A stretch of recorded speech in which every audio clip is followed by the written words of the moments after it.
Boa tarde, pessoal. Desculpem aí o probleminha técnico, atrasamos uns minutinhos, mas já vamos dar início ao nosso MC Fórum online. Meu nome é Flávio de Camargo Martins, sou gerente de produtos da MC Balchimi, sou responsável pela linha de reparo.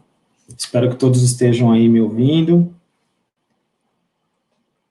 Estão me ouvindo, pessoal? Confirmando aí, por favor. Bem, se vocês tiverem dúvidas, vocês podem colocar aqui no chat e a gente vai respondendo aqui para vocês ao longo da apresentação. Hoje a gente vai falar um pouquinho sobre normalização e requisitos para produtos de recuperação estrutural. Então, esse é um tema aí bem novo. A gente apresentou agora também num congresso, chama CONAPRE 2020, um congresso pago, e eu vou fazer essa apresentação aqui também no nosso MC Fórum online, porque é um tema que aí muitos tinham pedido para a gente falar um pouquinho sobre que normas existem, o que existe em termos de norma aqui no mercado brasileiro e no mercado internacional, em termos de materiais para recuperação de estruturas. Então, quando a gente fala aí de recuperação de estruturas, muitas vezes a gente encontra nas áreas de manutenção, sejam industriais, sejam de edificações, uma série de problemas, né? Reparos muitas vezes feitos de forma inadequada, concretos com alta porosidade, com armaduras em processo de corrosão e expostas, com fissuras. A gente vai encontrando aí um verdadeiro show de horror, falhas executivas durante a construção, que vão gerando uma série de anomalias para o concreto, e podemos chegar até mesmo, em algumas situações, ao colapso das estruturas. Então, esse é o caso mais crítico, né? Então, quando a gente fala em recuperação estrutural, a gente está falando de algo muito sério, né? Algo que preserva as estruturas e que preserva a utilização e a vida das pessoas que estão ali utilizando aquela estrutura.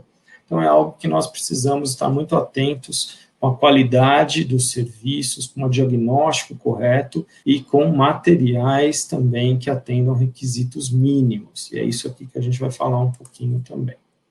Então, senão a gente vai ter, muitas vezes, o colapso de estruturas, dano ao patrimônio e dano, inclusive, perda de vidas, né, em algumas situações.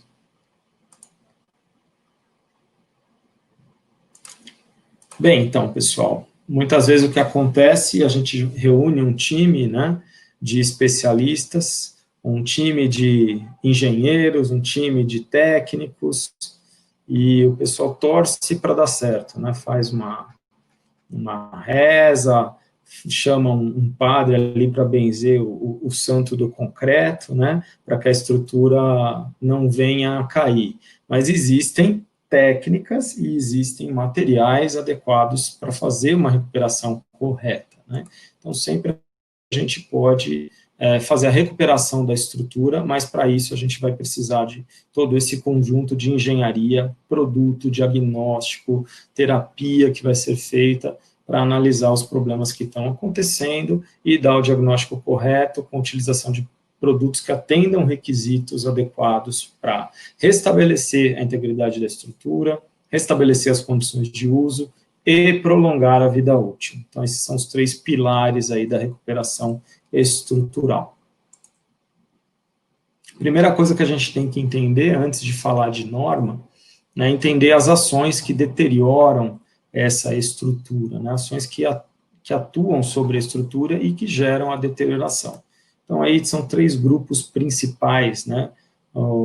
As deteriorações por efeito mecânico, químico e físico, sendo os de origem mecânica, impacto, sobrecarga, explosão, vibração, né? Então, impacto, acontece muitas vezes de uma empilhadeira batendo pilar, por exemplo, sobrecarga, né? A laje está com um peso excessivo em relação ao que tinha sido projetado, explosão, em algumas áreas próximas a áreas de mineração, ou mesmo referentes a algum incidente, vibração, Vibração, por exemplo, em estádio é um problema bem grande, né? Muitos estádios foram reforçados por conta de efeito de deterioração mecânica por vibração.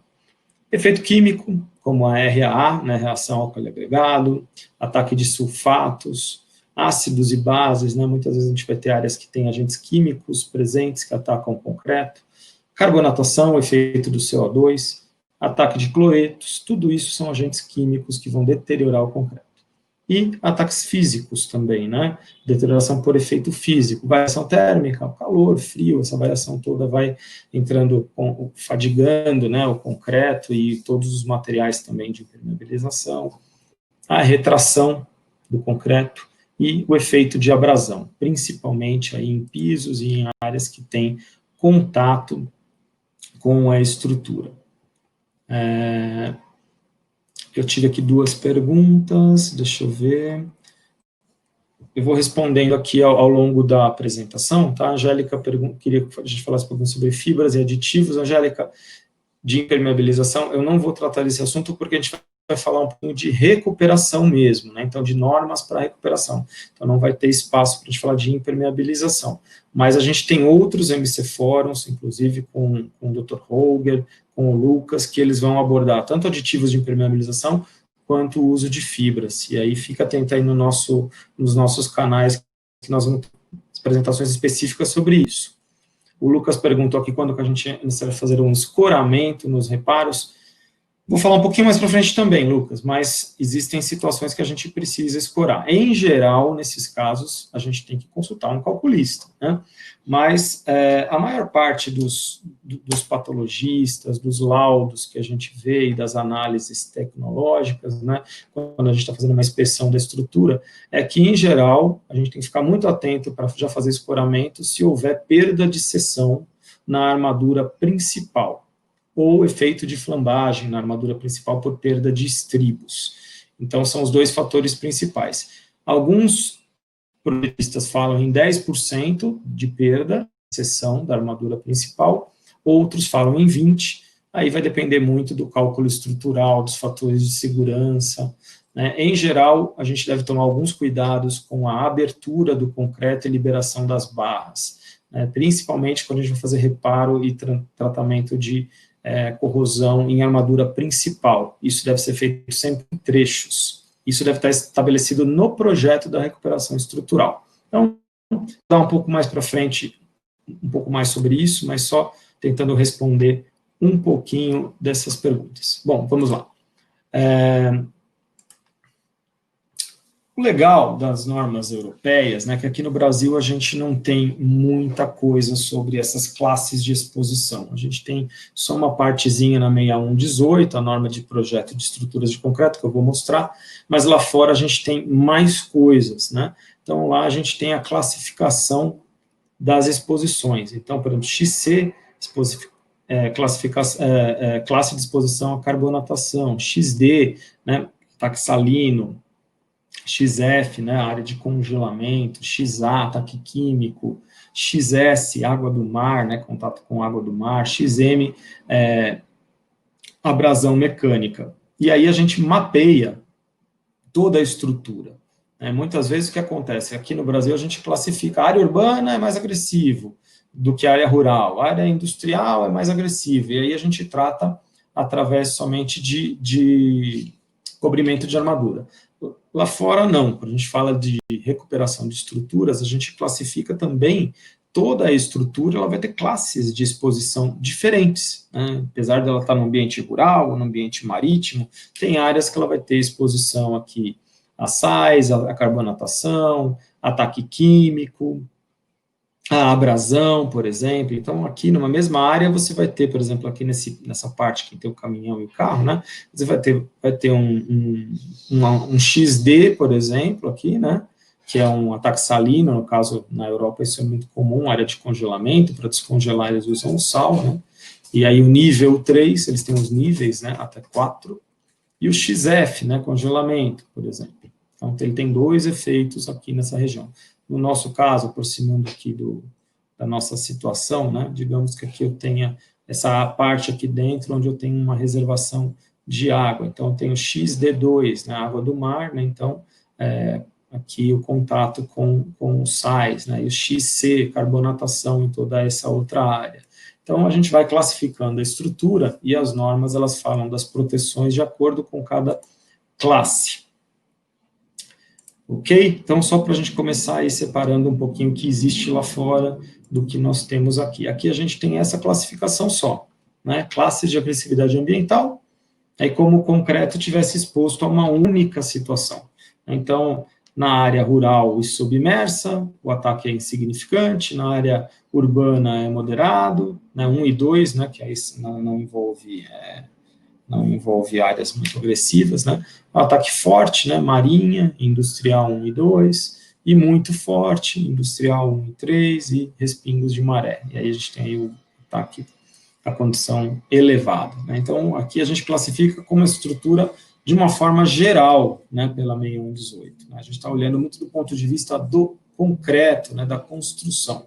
Enquanto uma norma de recuperação, ela não vai avaliar só o ponto de vista da construção, ela vai avaliar o microclima e o que aquele concreto vai estar exposto e esse efeito da degradação, como a gente proteger e corrigir. Ok? E aqui na 6118, a única metodologia para a gente evitar isso, né, são trabalhar aí com cobrimentos nominais, né, então aumentar o cobrimento de concreto no entorno das armaduras é a principal medida. Então, em lajes a gente vai ter de acordo com a classe de 20 a 45 milímetros, em pilares de 25 a 50, e nos demais elementos aqui de concreto protendido, de 30 a 55. Então, o que a gente trabalha aqui é só a espessura de cobrimento de armadura, né? Então, numa norma de reparo, já a gente não fala só em cobrimento, até porque a estrutura já foi executada, a gente está recuperando uma estrutura. Lembrando que essa norma também ela é nova, e muitas obras não vão ter esses requisitos aqui de cobrimento, porque essa norma não era aplicável há 10 anos atrás, 20 anos atrás, por exemplo. Ok? Então, aqui o cobrimento do concreto, né, e aqui essa é a única proteção que a gente considera, além da constituição do traço e tal, e aí outros critérios, mas a gente não tem uma orientação de como fazer o reparo dessa estrutura. Se esse cobrimento já está carbonatado, se ele já desplacou, se a armadura já tem corrosão, o que eu preciso fazer, como eu protejo de novo, eu tenho que chegar no cobrimento de 55 milímetros, será? Ou existem tratamentos protetivos. Então, as normas lá de fora, principalmente, elas falam isso, né? Então, antes da gente sair dizendo quais são os tipos de materiais, quais são as características dos materiais para o reparo estrutural, a gente tem que entender o fluxograma, né, para a gente fazer o diagnóstico da estrutura. Então, primeiro passo, aqui esse fluxograma do Andrade, né, ele é bem legal, do livro do Andrade, ele é bem legal porque ele mostra que a gente começa primeiro com uma inspeção preliminar. Às vezes a gente quer fazer o diagnóstico através somente dela, né? Ontem mesmo eu recebi uma foto de um pilar com uma trinca, e aí mandou um e-mail para mim, um WhatsApp para mim, e aí, eu estou com essa trinca aqui, o que eu faço para recuperar? Então, não é nem uma inspeção preliminar, né? É uma foto, né? E a gente já quer chegar aqui na terapia. É impossível, né? A gente precisa conhecer o problema, estudar um pouco mais a fundo, né? E o produto, ele vem lá atrás, lá no final, aqui na terapia, né? Primeiro a gente tem que fazer a inspeção, muitas vezes a gente vai ter que detalhar, essa fissura, ela movimenta, não movimenta, atrás eu tenho armadura, essa armadura por trás, ela tem processo de corrosão ou não tem, ela já está em expansão ou não está, aí a gente vai identificar, né, as causas, as origens, os mecanismos, né, ela está em ambiente agressivo, não está, tem ataque de cloreto, não tem. Depois que a gente conhecer tudo isso, a gente faz o prognóstico, né, predizendo aí os problemas que a gente tem e quais são as principais formas de se tratar. E aí, por último, a terapia. Aí vem os remédios, né, para o nosso paciente, né, onde entra a indústria química, no caso a AMC, fornecendo os produtos também para essa terapia, com as referidas dosagens, com os referidos dados técnicos, para que o especialista, o médico, utilize esse remédio na terapia do concreto, na terapia da estrutura. Ok? Até aqui, pessoal?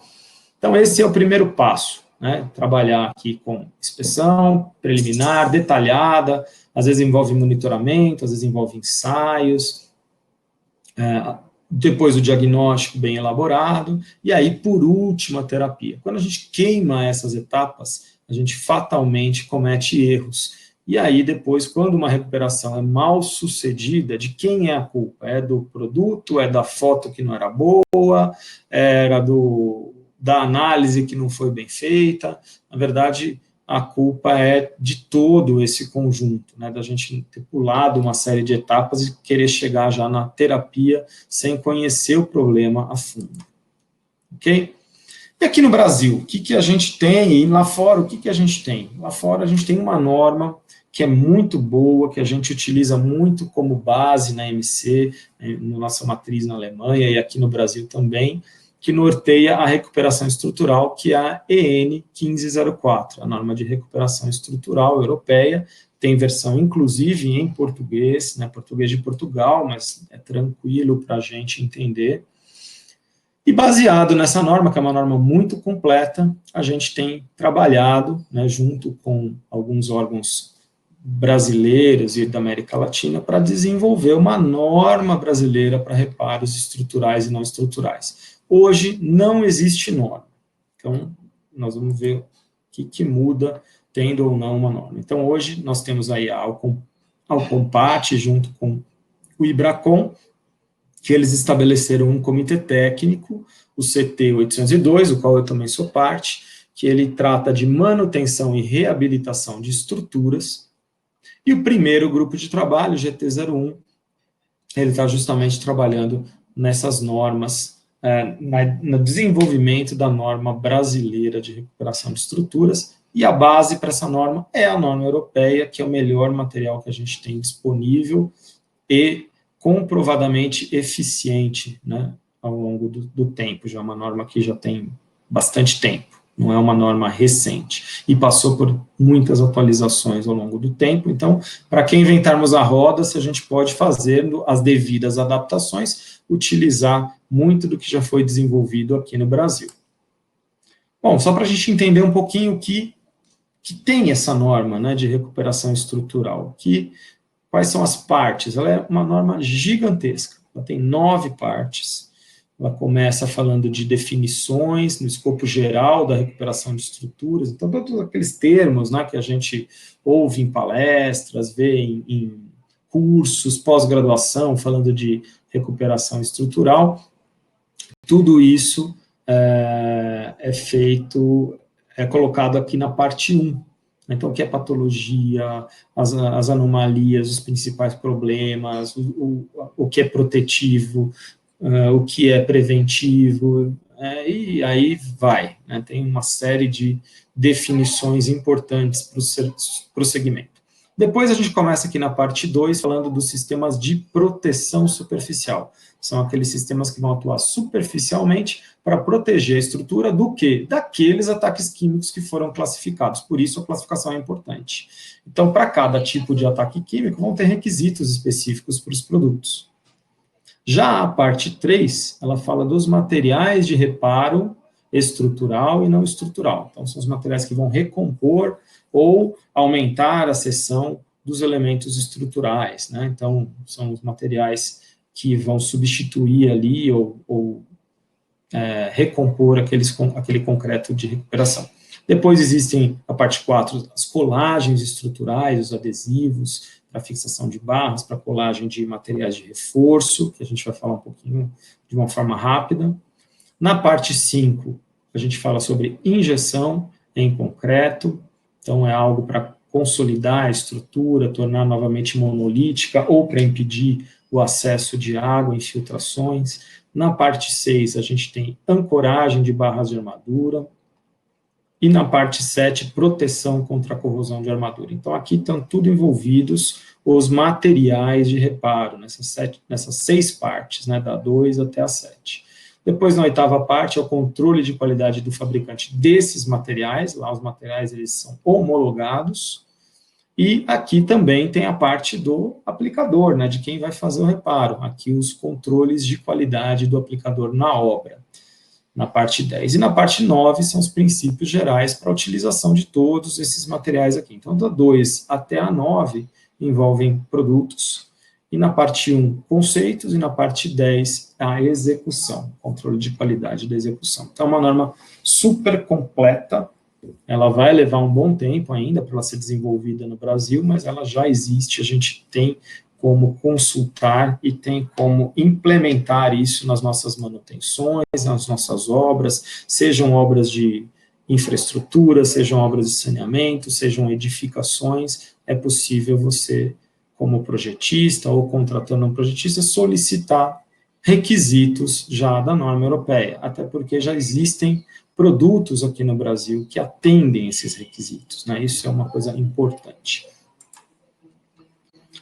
Bom, uma parte importante também sobre o tratamento corretivo e protetivo, né, são esses P's, né, são os princípios, né. Então, cada produto, ele vai seguir mais de um ou dois, ou três, às vezes até mais, princípios, né. Então, tem materiais que vão servir para impermeabilização, para controle da umidade, para resistência ao desgaste mecânico, para resistência ao ataque químico, para reparo do concreto, para reforço estrutural, por exemplo.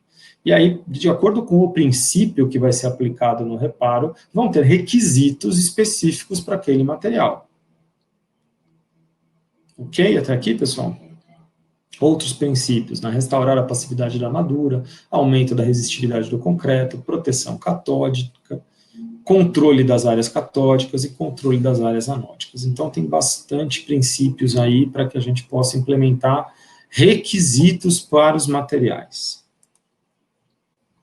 Vou mostrar um pouquinho aqui de como que funciona na parte 2. Então, por exemplo, na parte 2, que a gente fala de sistemas de proteção de superfícies, ou aqueles protetores superficiais, a gente tem aqui, né, o M1, impregnação, princípio 1, proteção contra ingresso de substâncias agressivas, né, impermeabilização contra agentes agressivos.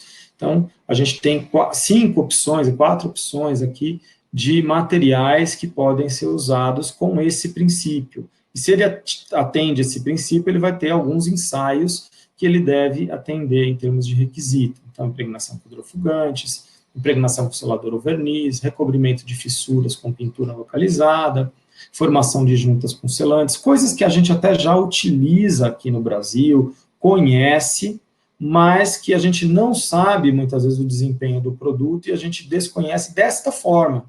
A gente até faz, mas a gente não sabe o porquê. Né? Muitas vezes é porque alguém mandou, porque alguém já fez, ou porque estava no laudo, mas não entende o conceito e como requerer o desempenho, né? Tanto do material quanto do serviço ali de execução daquele reparo, daquela proteção. Então, o P2, controle da umidade, então impregnações com silanos siloxanos, proteções com pintura.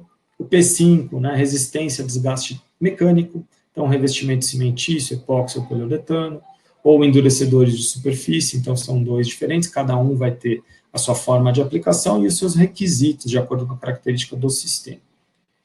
Produtos, resistência a produto químico, então os laminados de epóxi, de poliuretano, no aumento da resistividade do concreto, né, então limitações de umidade com hidrorrepelentes, limitações da umidade com pinturas. Então, você vê que pode ser o mesmo produto, mas como eles utilizam em princípios diferentes, aqui ele vai ter um requisito, aqui ele vai ter outro. Às vezes são ensaios até diferentes.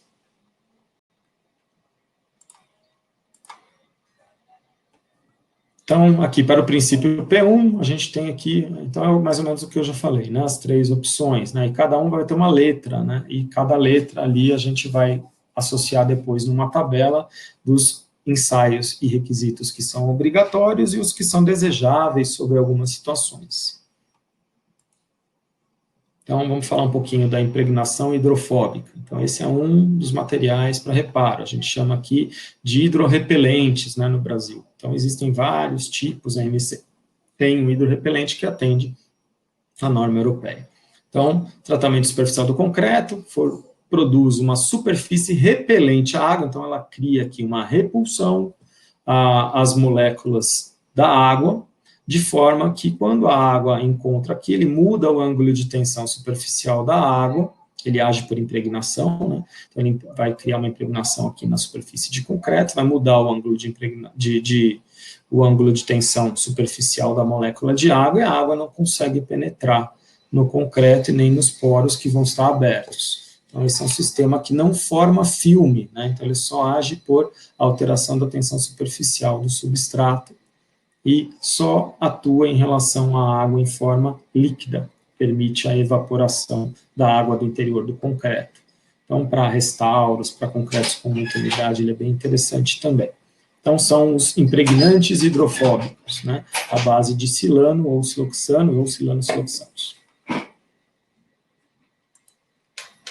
Então, aqui é um exemplo, por exemplo, de uma placa. Essa daqui é uma placa extremamente porosa, é uma placa de cimento leve, e aqui ela tem uma aplicação de uma pasta de cimento, e sobre essa pintura, né, cimentícia, aqui não tem o hidrofugante, aqui tem o hidrofugante. Então, quando a gente joga água, a gente verifica que aqui ele forma bolinhas e não entra, e aqui ele absorve a água. Então, são materiais aí para controle da umidade, os hidrorrepelentes, né, da linha Cefop, BMC.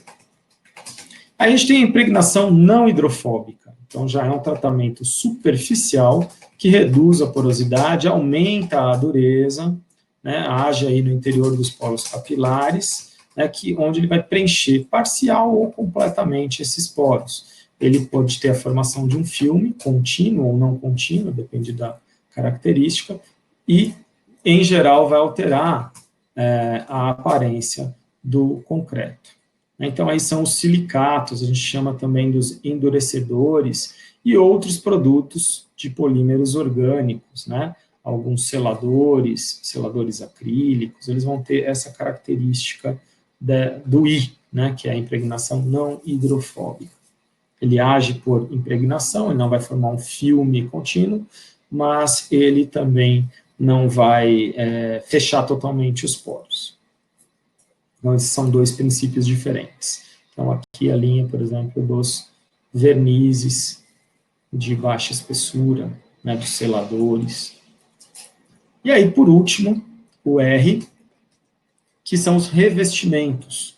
Então, aqui já há o fechamento completo dos poros, a formação de uma película, a formação de uma camada uniforme, e aí a gente chama de tintas e vernizes aí de maior espessura, argamassas cimentícias, né? Então, as pinturas poliméricas, sejam à base de epóxi, sejam à base de poliuretano, pinturas cimentícias, né, polímeros acrílicos, vão estar todos aqui nessa classificação R, né, que ele vai variar, então, de filme seco entre 0,1 e 1, né, os de pintura, e os acima da pintura de 1 a 5 milímetros.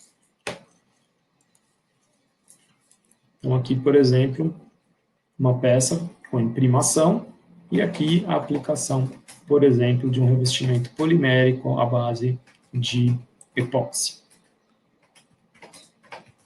da linha MC-Dur. Bom, então vamos entender quais são os requisitos.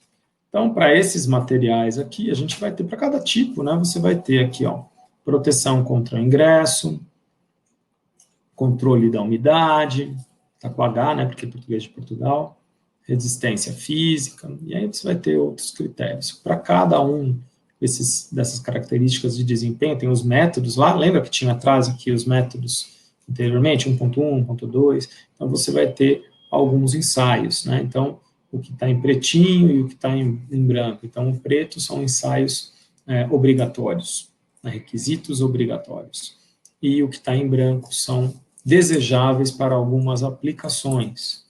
Então, por exemplo, envelhecimento, 7 dias a 70 graus, para algumas aplicações. Já a resistência química, para algumas aplicações. Vai depender do uso que você vai fazer daquele material.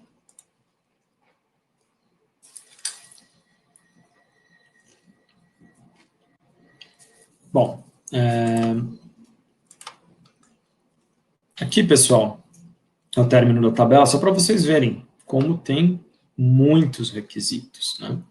Então, aqui, resistência a choque, aderência por arrancamento, e assim vai, né? Então, o preto é características para todas as utilizações previstas, ou seja, nós temos que ter esses dados de desempenho para os materiais que vão ser utilizados, independente de qual a utilização.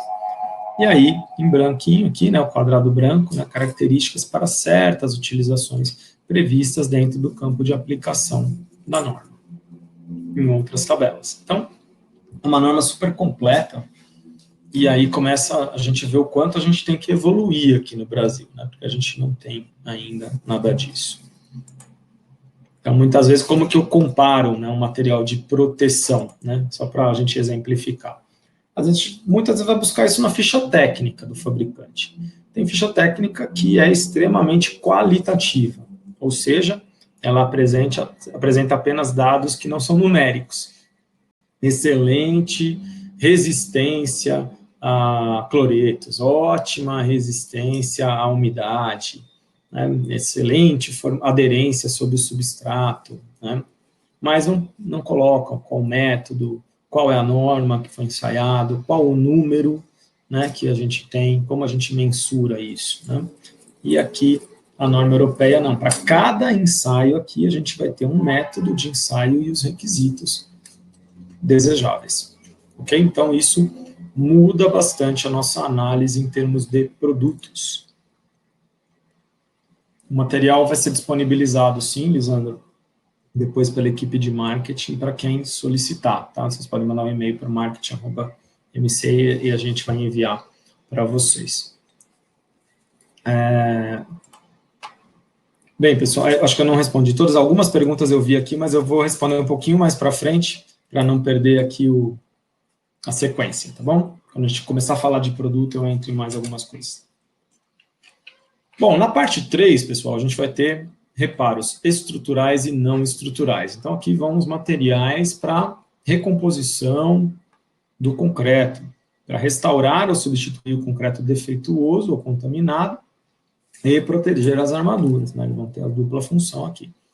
Então, ele estabelece aqui alguns métodos para a restauração do concreto, muitos deles a gente já conhece, né? Então, argamassa aplicada manualmente, o enchimento com argamassa, que a gente chama também de grauteamento, né, em algumas situações, a proteção do concreto ou argamassa, que aí é outro método de restauração, então eu vou formar uma camada sobre ele, a adição de concreto ou argamassa para o reforço estrutural, a conservação ou restauração do passivado através do incremento do recobrimento de armadura, ou argamassa, de cimento ou concreto adicional, e aí, por último, a substituição do concreto carbonatado ou contaminado.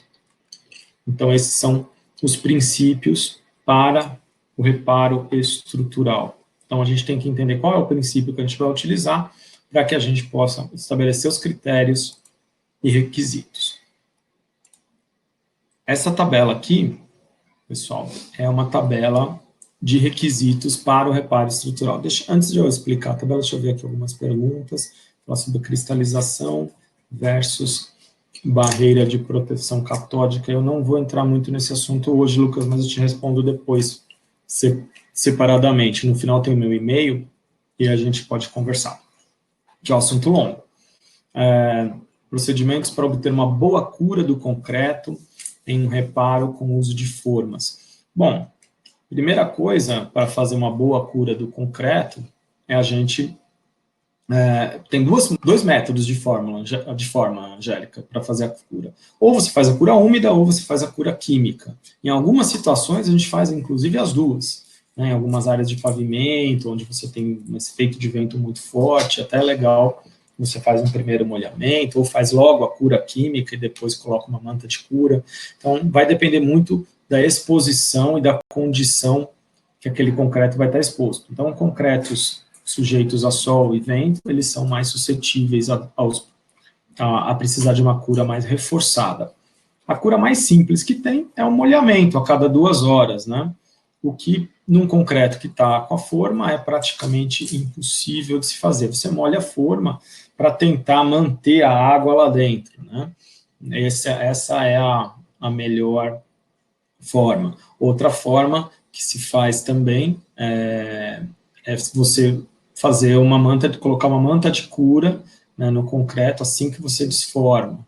E durante o concreto com a forma, ainda a melhor metodologia é você molhar, umedecer bem a forma, e o que você pode criar é um ambiente ali úmido, proteger a sua forma, né, por exemplo, com utilizar plásticos, utilizar mantas de cura umedecidas, né, e tentar criar um ambiente ali úmido para o seu concreto. E é realmente difícil de fazer, né.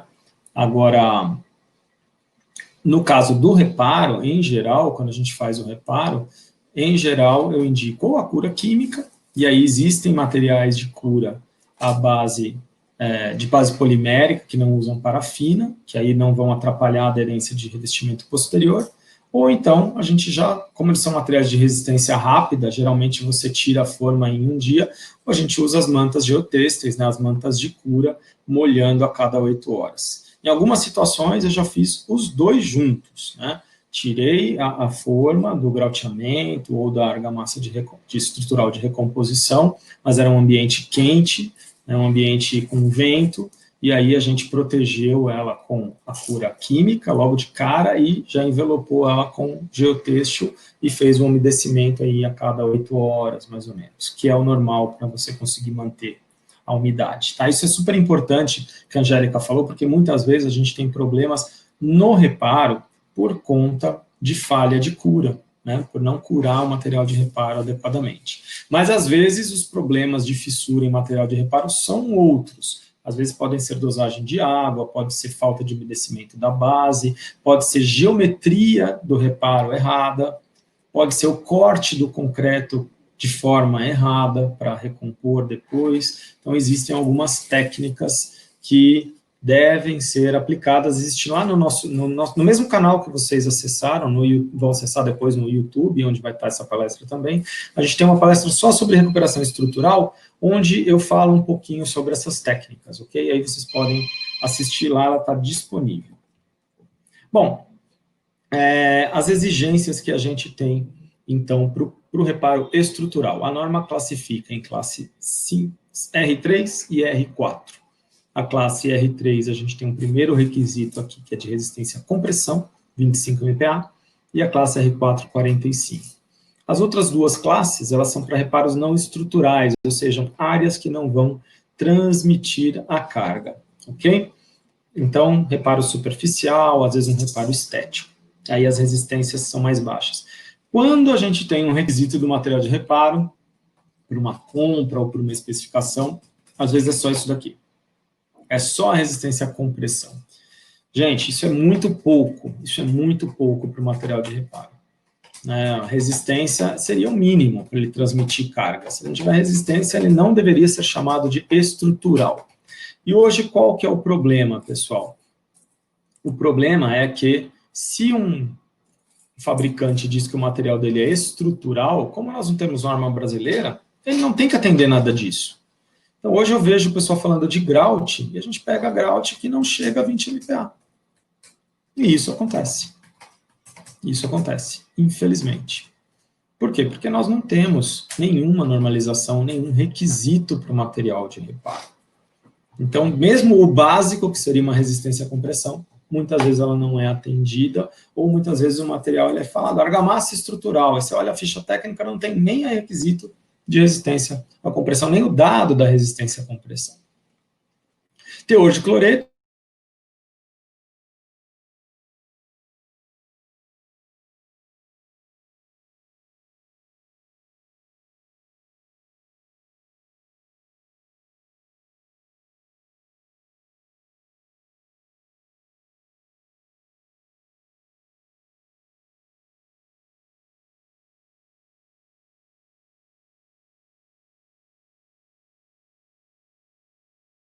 Então, tudo isso vai contribuir para a aderência. A norma estabelece aqui pelo menos 1,5 MPa.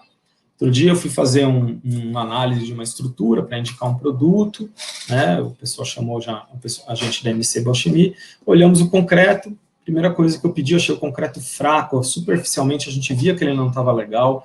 Olha, esse concreto talvez não vá garantir aderência suficiente para o material de reparo.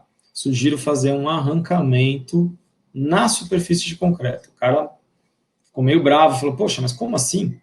Eu quero ensaiar o produto, não quero ensaiar o meu concreto. Mas se o seu concreto não conseguir dar essa aderência de 1,5 MPa, quando o produto aderir nele, vai romper no seu concreto, e ele não vai ter o desempenho mínimo para uma boa recuperação estrutural. Então, aí precisa, muitas vezes, refazer o projeto. Às vezes a gente precisa desconsiderar aquele concreto que está embaixo, às vezes a gente precisa colocar armadura de interligação, fazer outro tipo de projeto de reparo.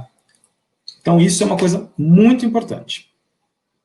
A aderência ela é muito elevada. Para vocês terem ideia, revestimento, a gente fala de revestimento cerâmico em 0,5, é 3 vezes mais que um revestimento cerâmico, que fica na fachada. Ok? Outro ponto importante, resistência à carbonatação, né? A norma fala de controle, né? Então, os materiais eles têm que ser fechados à difusão de CO2. Muitas vezes eu tenho efeito de carbonatação, frente de carbonatação na estrutura. E o material de reparo ele tem que ser resistente a isso, né? Eu estou reparando uma área que muitas vezes já foi carbonatada. Então, esse é um requisito importante. Módulo também é um requisito importante. Outro dia eu estava conversando com um consultor, ele estava perguntando sobre módulo. A norma de recuperação, ela fala, ela tem alguns requisitos de módulo para o material de reparo, para que ele tenha uma característica mais flexível em relação ao concreto que ele vai recompor. Então, ele tem que ter uma boa aderência, mas ele também tem que ter uma certa flexibilidade para não se fissurar com muita facilidade, também, quando ele estiver em carga.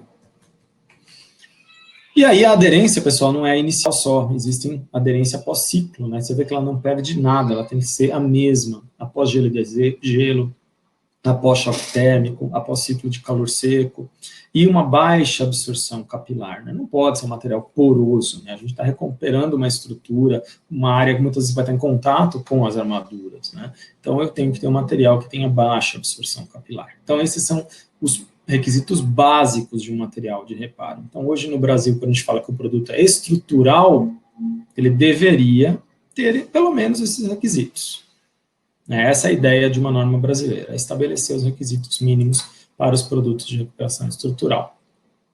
E aí existem os materiais que são cosméticos, eles não são ruins, eles só têm outra finalidade, a finalidade dele não é transmitir carga, nem é proteger, mas é trabalhar esse concreto, trabalhar a porosidade dele, deixar ele esteticamente melhor, né? Então é outro conceito, é um conceito mais cosmético, né? É uma característica mais estética. Então, aí são outros tipos de materiais, né? Aqui no Brasil, tudo é argamassa de reparo. Então, e todas, se você perguntar, algumas não falam que são estruturais, mas se usa para estrutura. Então, e outras falam que são estruturais, mas não têm os requisitos para ser uma argamassa de reparo estrutural. Então, fazendo um resuminho aqui, né? Os argamassas ou os groutes que vão ter classificação R3 ou R4, são estaticamente relevantes, e R1 e R2 não são estaticamente relevantes, né? Não é que elas são melhores ou piores, mas elas não são usadas para a parte que transmite carga da estrutura. Então, não quer dizer que o R1 e R2 é ruim, o R3 é um pouco menos ruim, e o R4 é ótimo. Não.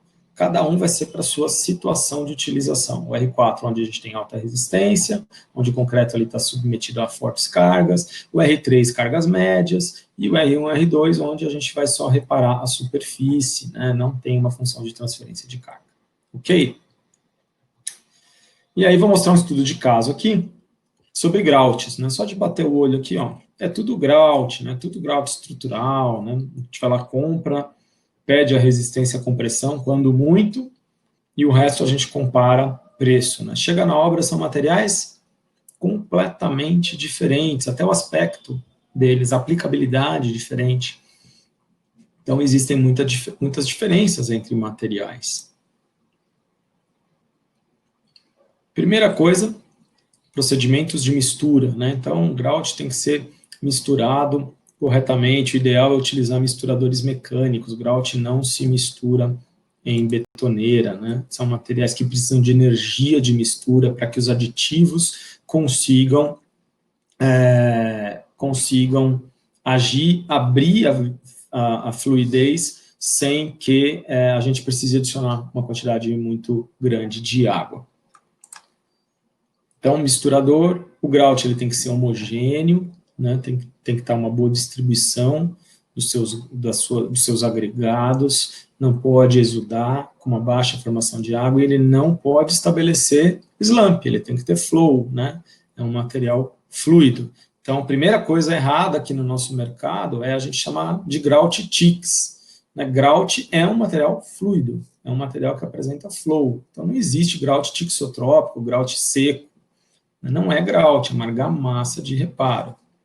Ok? Então, esse é um primeiro conceito que muitas vezes a gente vê errado aqui. Nós comparamos 4 grouts industrializados nacionais para entender um pouquinho ficha técnica, entender um pouquinho como que eles se comportam em relação às normas, para poder mostrar aqui para vocês. Então, os ensaios foram feitos de acordo com as fichas técnicas, usando a quantidade máxima de água permitida pelo fabricante. Então, aqui, cores diferentes para materiais diferentes. Logicamente, o azul é o da MC, nós comparamos com o nosso NSecret 40. Então, inicialmente, ele já atinge 40 MPa, é um grout diferenciado em relação às fichas técnicas dos concorrentes, que nós testamos.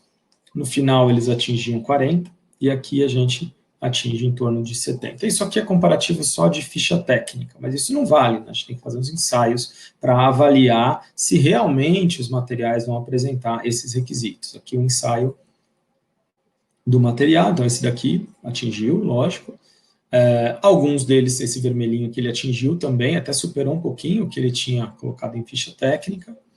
E esses dois inicialmente não atingiram, na final eles atingiram. Qual que é o problema disso daqui? A questão que o nosso colega estava falando, né? Quando eu vou tirar a forma, né, a questão da cura, muitas vezes eu vou lá, considero que atingiu 20 MPa em um dia e saco as formas e escoramentos. E aí o material ele está aqui embaixo, né, com menos de 10 MPa. Eu posso ter problemas técnicos nessa recuperação estrutural. Outra coisa, se a gente colocasse um critério de fluidez para o grout, qual você escolheria? Todos eles aqui atenderiam a norma de concreto altadensável, mas eles não seriam iguais em termos de material, né? Normalmente a gente escolheria esses dois últimos, talvez, né? Mas não é só o número também, a gente tem que conhecer o material do reparo, né? Isso a gente tem que testar em campo também, homologar os produtos, né? Então, com a quantidade de água, esse primeiro material, o material DMC, uniforme, acabamento uniforme, não deu segregação. Esse daqui deu uma ótima fluidez, né? Mas deu segregação com o máximo de água. Então, não dá para utilizar essa quantidade de água. Esse é um ponto importante. Esse outro grout apresentou uma ótima fluidez, e esse daqui já não deu um bom flow. Um flow bem baixo. Dependendo do espaçamento das armaduras, da distância de lançamento do grout, esse grout aqui já não ia passar, ele já não ia ter um bom adensamento, né, para o reparo estrutural. Então, você vê que o mesmo, 4 materiais, os 4 considerados grouts, muitas vezes a nossa escolha vai ser pelo preço ou só pela resistência à compressão, mas olha características diferentes de aplicabilidade dos produtos. Área incorporada, então aqui tinha aqueles dois que deram mais uniformes, tinham menos área incorporada, esse que ficou mais seco ficou com mais área incorporada, e esse daqui que deu segregação ficou com um pouco mais. O área incorporado também vai medir geralmente vai ter maior introdução de agentes agressivos, né? Ele vai ter menos resistência, né? A umidade também. Módulo de deformação, todos ficaram mais ou menos perto, aqui, entre 25 e 30. Aderência. Aí aqui, esses grouts apresentaram uma boa aderência, acima de 1.5, então atenderiam como R3, e esse grout aqui, nem com ponte de aderência ele conseguiria, né, porque a aderência dele ficou muito baixa, 0,44. Ele tinha dado uma boa fluidez, né, tinha uma boa resistência também, né, de ficha técnica, tudo, mas quando chegou aqui o ensaio de aderência, ele já não atingiu um bom resultado.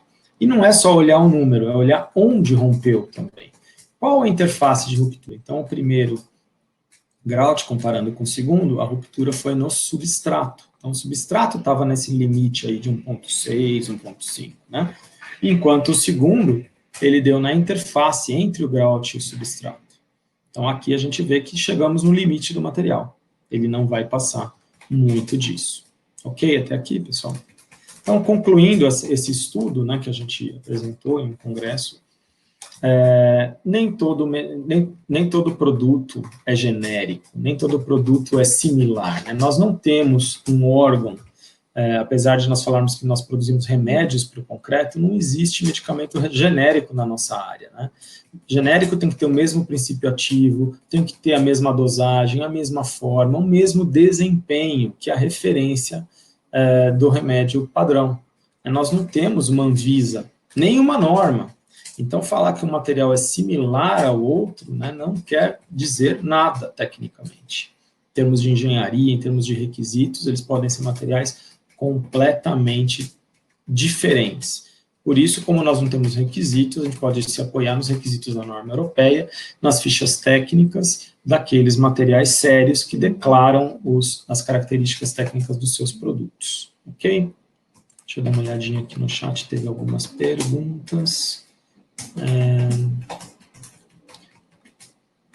Da cura já falei, o material da apresentação a gente já falou que vai ser, tem que solicitar para o pessoal do marketing. A Angélica perguntou sobre a aderência do concreto novo, concreto velho, exige um tempo de trabalho para que a liga funcione? Bem, em geral, o concreto ele pode ser um material de reparo, mas para isso, em teoria, ele precisa apresentar aqueles requisitos que a gente mostrou ali atrás. Então, ele tem que ter a aderência. Para fazer essa aderência, você vai ter, e aquela resistência, e todos aqueles requisitos, vai ter que ter um controle tecnológico. Não é qualquer concreto que dá para a gente usar em recuperação estrutural.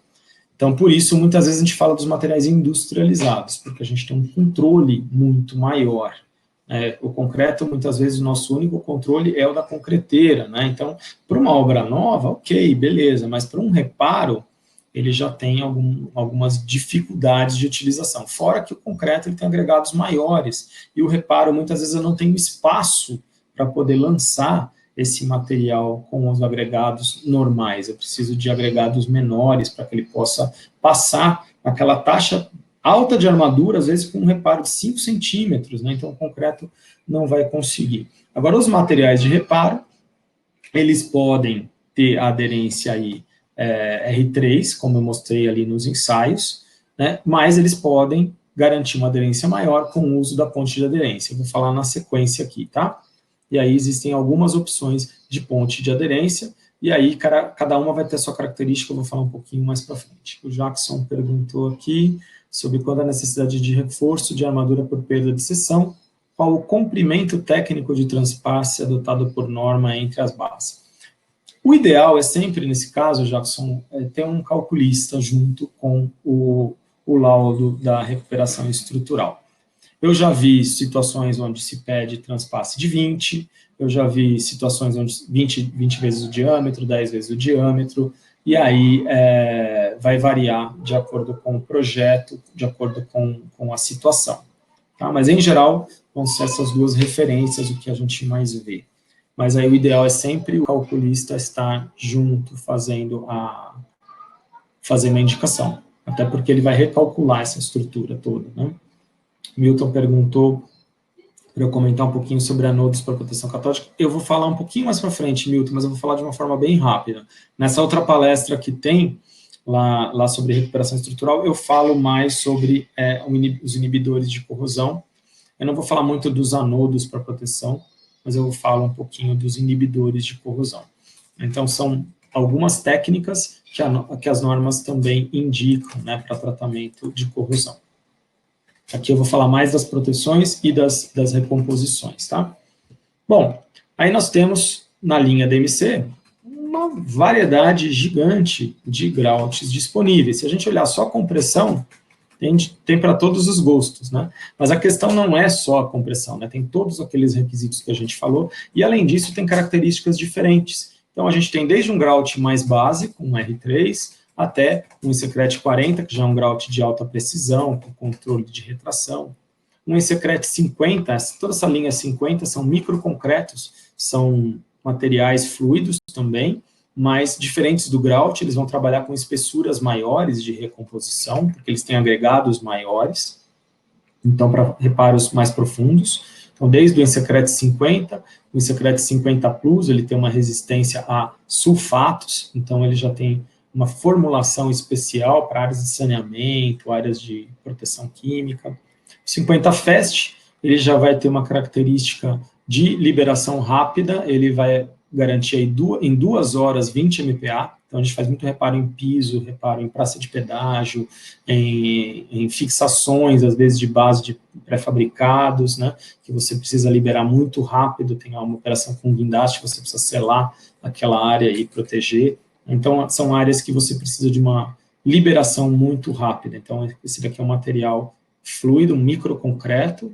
que vai te dar 20 MPa em 2 horas e depois ele vai chegar até 70 MPa em 28 dias. É o único do mercado que tem essa característica.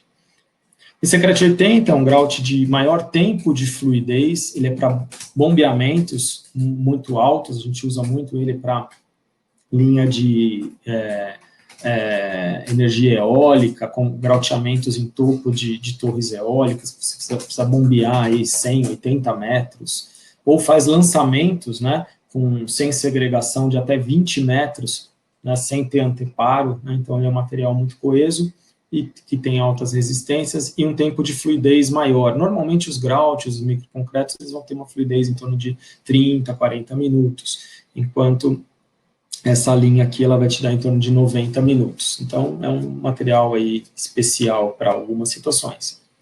O Ensecret EP é um grout epóxi, né, então ele não é um grout cimentício, todos os outros aqui são cimentícios, mas esse é a base de epóxi. Qual que é a vantagem? Aderência em superfície metálica, resistência a cargas cíclicas, resistência à vibração, né, e além de uma resistência superior aí a 100 MPa. Então, a gente usa muito ele para base de equipamento com vibração, grouteamentos de trilhos e áreas desse tipo. O Ensecret UW, Underwater, é um grout de uso subaquático, para a gente fazer o reparo debaixo d'água. Então, recomposições de pilares, áreas que já apresentaram, tanto em zona de maré quanto em área sob a água, a gente tem a opção também de um grout para isso. E muitas vezes o único critério avaliado é a resistência, né? Então, tem muito mais do que isso para a gente selecionar um material de reparo. Falar um pouquinho das pontes de aderência. A gente indica a ponte de aderência cimentícia, né, que é o Nafofil KMH. Ele é um material que tem inibidor de corrosão e é ponte de aderência. Essa é uma vantagem em relação aos protetores anódicos à base de zinco, que o Milton tem falado aqui. Esse é um material que vai garantir estabelecer uma proteção da armadura contra a corrosão, porque ele vai ter efeitos inibidores sobre o concreto e passivadores por um pH bastante alcalino, que ele também tem, e uma resistência também à passagem de agentes agressivos, né? Então ele vai ter um teor de polímeros muito elevado, que ele consegue também criar uma proteção por barreira na armadura. Então esse daqui é um material para tratamento da armadura e ponte de aderência. Qual é a vantagem disso? Ele é um material cimentício, então o material de reparo tem uma excelente aderência também na área que foi tratada das armaduras, que é uma preocupação quando você tem grandes trechos de armaduras com corrosão que precisam ser protegidas. Então a gente veria com uma pintura, um epóxi, um zinco, esses materiais têm cada um a sua característica e funcionalidade, eles também estão na norma de reparo, com alguns requisitos específicos, mas muitas vezes eles vão gerar perda da aderência nas armaduras. E muitas vezes a gente não tem espaço para pintar somente a armadura sem fazer a pintura na região de concreto, que está muito próxima. Mal a gente consegue passar o pincel, muitas vezes, para fazer a aplicação do material de proteção. E essa preocupação da pintura entre o concreto velho e o material de reparo e gerar uma separação, ela é muito grande em outros tipos de materiais. Então, esse daqui é um material cimentício, com inibidores e polímeros, e ele garante também a aderência. Então, eu posso trabalhar ele para proteção da armadura e como ponte de aderência. Aqui, um exemplo, por exemplo, de um grout básico, que sem a ponte de aderência ele não atingiria o R3. E com o mesmo material, usando a ponte de aderência, ele já atingiu a aderência de um R4. Aí, lógico, para ser um R4, ele tem que ter todos os outros critérios, mas a aderência inicial, ele já passou do R4.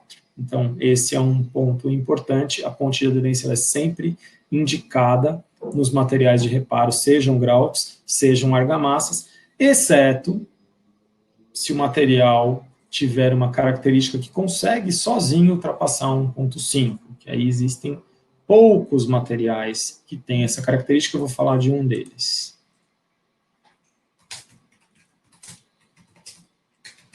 O Milton perguntou se as pinturas à base de zinco são eficazes contra ataque por íons cloreto. Olha, Milton,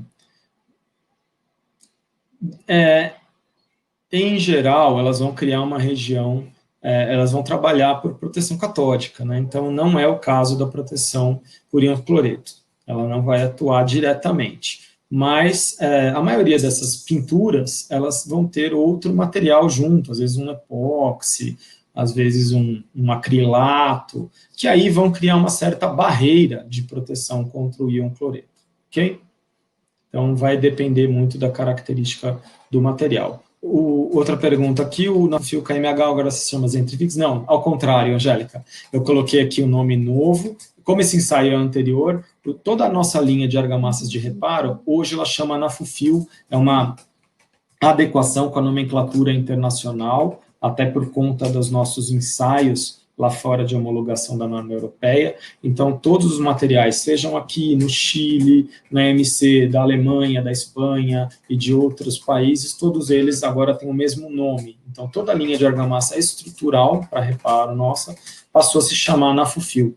Antes a gente tinha a linha Nafufil somente para os produtos homologados na Alemanha, pela norma alemã, e nos outros países eles se chamavam Zentrifix. Então, hoje nós uniformizamos toda a nomenclatura de forma que você pode ter a mesma qualidade de produto em qualquer unidade da MC no mundo. Seja na Malásia, na África, na Europa ou aqui na América Latina, né, nós vamos ter mesma nomenclatura, ok? Então, isso foi uniformizado agora o ano passado e já está em uso. O Márcio perguntou se os produtos podem ser aplicados com projeção. Vou falar um pouquinho mais para frente, Márcio. Vou falar logo mais, tá?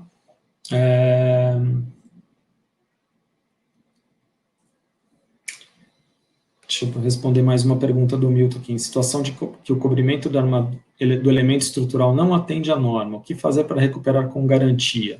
Milton, para recuperar com garantia, primeiro é a gente ter...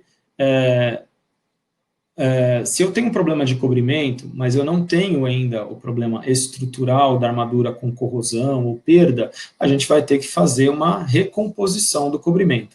Ou a gente vai lá e faz uma ponte de aderência, picoa e aumenta a seção do concreto, ou a gente faz uma pintura de proteção. Como a gente pode fazer uma pintura de proteção que tenha segurança? Primeiro, as questões, a gente tem que comparar esse material, eu tenho que ter ensaio de carbonatação, de resistência à migração de CO2, de resistência a cloretos. Então, por isso, a gente precisa de um material que tenha esses requisitos. A MC tem alguns materiais com essas características, ok?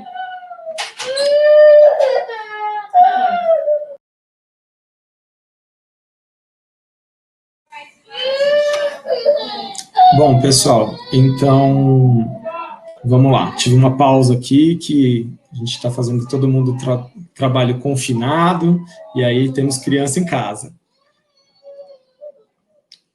Cobrimento, tá ok, entendi sim. Então, acho que eu tentei te responder, né? Bom, como posso utilizar as pontes de aderência em recuperações subaquáticas em edifícios? Bom, em recuperação subaquática, o material ele já vai ter aquele grau de subaquático, ele já tem antissegregantes e ele consegue uma resistência maior. Obrigado, Leonardo.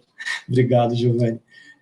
Então, o grau de subaquático ele já consegue ter uma aderência superior a 1,5 MPa. Logicamente, o concreto vai estar saturado, né? Então ele vai precisar adquirir essa aderência ao longo do tempo, não é no primeiro dia, né, mas ele vai ganhar essa resistência por conta dos próprios aditivos do material, ok? Em edifícios, aqui eu não entendi, André, em edifícios convencionais, se a pergunta foi essa, a gente vai utilizar a ponte de aderência ou vai utilizar um material que comprovadamente já tem uma aderência superior, tá? Existem poucos no mercado, a MC tem um material específico para isso. Bom, vamos lá, vamos dar sequência aqui. Então, dentro da nossa linha Nafufil, né, a gente tem diversos materiais de reparo, desde o produto standard, né, que é o Nafufil TIX, um produto básico, vai atender ali o R3, vai precisar da ponte de aderência. O GM2, ele já vai ter a adição de fibras e polímeros, então as fibras elas vão ajudar bastante na questão de segurar a fissuração, de deixar mais fechado contra a introdução de agentes agressivos, assim como os polímeros também, que vão ajudar na consistência, na aderência superficial e vão ajudar também contra a migração de agentes agressivos. A gente tem o Nafufil CR, esse é nosso produto top de linha. A vantagem desse material é que ele já tem os inibidores de corrosão do Nafufil KMH, ele já contém uma quantidade de polímeros muito alta, que estabelece aí ele como uma ponte de aderência. Ele é bastante fechado também à migração de umidade, agentes agressivos. Então, esse daqui é o único produto da nossa linha que você pode dispensar a ponte de aderência na linha Nafufil, é o Nafufil CR. E aqui, a gente vai ter produto específico para piso, aí ele tem uma resistência à abrasão maior, né? Você vê que tem outros requisitos para pisos, né? O KM250 ele tem uma resistência ao fogo classe F, o KM250HS, além da resistência ao fogo, ele tem a resistência a sulfatos, então para áreas agressivas, quimicamente, áreas de ETE, áreas de indústrias. E o Nafufil Fast é uma argamassa também de liberação rápida, ela não é tixotrópica, então ela serve somente para superfícies horizontais, com 20 MPa em 2 horas. Então, essa é a nossa linha de argamassas de reparo. Todos eles têm esses requisitos, eles são classificados ou em R3 ou em R4, dependendo do material, ok? E aí tem nas nossas fichas técnicas. Deixa eu ver se tem mais alguma pergunta aqui. Adesão estrutural, pessoal. Legal, Patrícia, obrigado. As palestras ficam mais humanizadas, né, com o choro de criança no fundo. É verdade. Bom, a adesão estrutural, a norma, a parte 4, ela fala de aderência de chapas de aço com reforço e reforços de fibra de carbono. Então, pessoal, não são materiais para chumbamento de armadura, para fixação de base, são materiais de adesão estrutural. Então, eles têm características específicas que vão ser de acordo com o tipo de material que ele vai aderir. Então, para chapa de aço, uma característica, para reforço de fibra de carbono, outra característica. Para adesão de concreto endurecido entre concreto endurecido, aí é uma outra característica que bate aí com o que o Giovanni perguntou, né? O Giovanni perguntou, concreto fresco sobre concreto endurecido.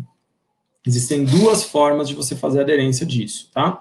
A gente pode fazer com o Nafufil KMH, são aderências físicas, onde você não tem esforços mecânicos de cisalhamento. Então, por exemplo, se eu vou recompor um pilar, eu vou usar o Nafufil KMH com tranquilidade.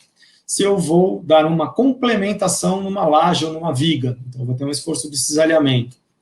Particularmente, eu prefiro, nesses casos, trabalhar com a linha MC Solid 1300 e o de pega lenta seria o TR, né, que ele tem um tempo de 6 horas para você fazer a concretagem. Porque o epóxi ele vai ter essa resiliência maior à vibração e muitas vezes essa estrutura entra em carga antes do cimentício ganhar resistência, né? Então, em algumas situações de cisalhamento ou áreas específicas aí, onde você tem metal também, a gente usa o MC Solid 1300 TR, que é uma versão de material de aderência, ponte de aderência com epóxi com pega lenta, ok? Então, eles vão estar os dois aqui, ó, na aplicação concreto fresco sobre o concreto endurecido, então eu posso trabalhar tanto um como com o outro. Na adesão de concreto endurecido com concreto endurecido, aí a gente vai utilizar, em geral, os epóxis, né, e aí da linha MC Solid, e nas chapas de aço e reforço com fibra de carbono, a gente tem uma linha específica para isso, que é o MC Carbosolid. Então, ele já é específico para fibra de carbono. Uma pergunta que sempre me fazem, qual a diferença? Eu não posso usar o outro, 1300 Solid, eu não posso usar um adesivo convencional, epóxi, não é só um adesivo epóxi. Não, pessoal, a fibra de carbono ela é altamente resistente, ela não tem uma penetração, as células são extremamente fechadas, são nanopartículas, onde a gente precisa de um epóxi com uma transição vítrea adequada, uma aderência específica e uma consistência muito especial. Então, não são os mesmos produtos. Para fibra de carbono, os materiais de aderência têm que ser testados e homologados. Então, lá fora, a gente testa o sistema inteiro, com rupturas, né? Eu mesmo fiz agora um acompanhamento de um TCC no Mackenzie, onde a gente rompeu uma viga, né, que foi reforçada com fibra de carbono. E uma das características principais desse trabalho, desse estudo, foi a diferença entre os adesivos, né? Foi feito com geopolímero, foi feito com epóxi tradicional e com epóxi específico para fibra de carbono. É óbvio que os outros materiais acabaram soltando. Alguns não deu nem para fazer arrancamento, quanto mais ruptura de uma viga. Então, tem que ser um material, porque você vai trabalhar com um compósito nesse caso, não é somente uma ponte de aderência. Eu vou formar um compósito de fibra de carbono com epóxi, ok? Bom, vamos seguir. Então, aqui os ensaios para os materiais de ponte de aderência. Então, módulo de elasticidade, resistência à compressão, resistência ao corte. Então, algumas situações a gente precisa desse ensaio. Tempo em aberto, né, tempo de trabalhabilidade. E aí outra, tem vários ensaios, né? Tem até 14 ensaios, você vê aqui. Muitas vezes a gente pega uma ponte de aderência, né? A gente não vê quase requisito nenhum nas fichas técnicas, ou mesmo quando pede para o fabricante não tem muitos dados. E a gente precisa disso quando tiver uma norma europeia, as coisas acabam mudando, né? Uma norma de recuperação aqui no Brasil, no padrão da europeia, vai mudar. O Mário perguntou qual é o adesivo para fibra de carbono? É a linha MC Carbosolid. Então, são produtos específicos para o tratamento, para fazer o compósito com fibra de carbono. Tá? Então, de carbono, né? Carbosolid, ok? O Milton falou aqui, comentar sobre a limpeza das armaduras. Eu comento nesse outro treinamento só de recuperação estrutural, mas existem 3 formas de tratar as armaduras, tá, Milton? Todas elas envolvem a remoção mecânica do processo da corrosão, tá? A gente não indica, e a norma europeia também não indica, tratamentos com convertedores ou com ácidos que eliminam a ferrugem. Isso é legal para portão, para peças metálicas, né, que não são estruturais. Para a área que vai estar dentro do concreto, esses materiais são todos de pH ácido, eles deixam resíduo, eles podem atrapalhar a passivação da armadura depois no reparo, então eles não são legais de se utilizar. Então, os métodos mecânicos são lixamento com escova de aço, manual, então áreas pequenas, dá para fazer, né, o padrão de limpeza tem que ser o SA215, é um padrão específico da norma também, é 90% da remoção, é aço fase branco.